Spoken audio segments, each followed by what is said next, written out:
disordered and wild. He bends his sad footsteps to Reginald's bar, and treads like a knight, though his garb be so mild.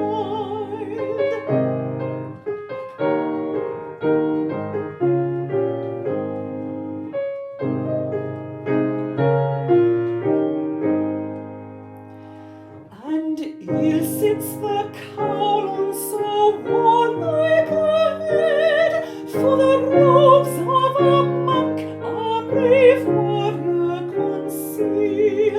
And mark as he moves o'er the bones of the dead, his hand firmly clenches the hilt of his steel.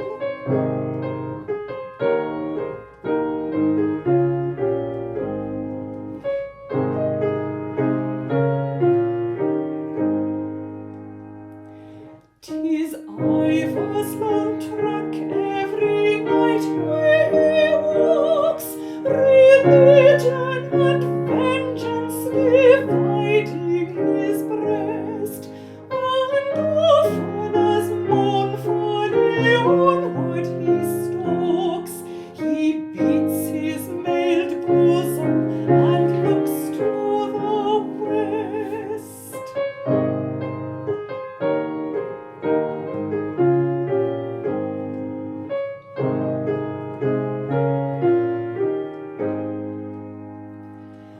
Now he stops at the bar of the proud Lord of Man, and gloomily looks on the moon's silvery rays.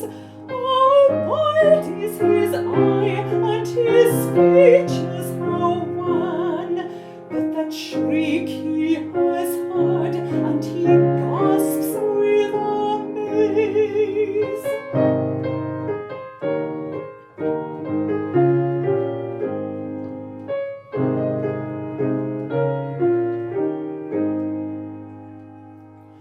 One moment he looks through the mouldering wall, in the next o'er his head his bright falchion is waving, in the third fast around him the huge stones fall, in the fourth the proud Reginald's wrath he is braving.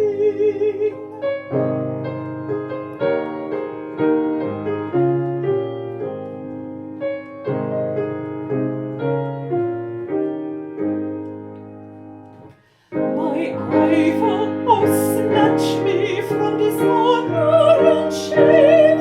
'Tis Matilda that speaks, and Matilda in tears. Behold not, false monarch, thou blot on thy name. Behold not a monk, for no Ivar appears.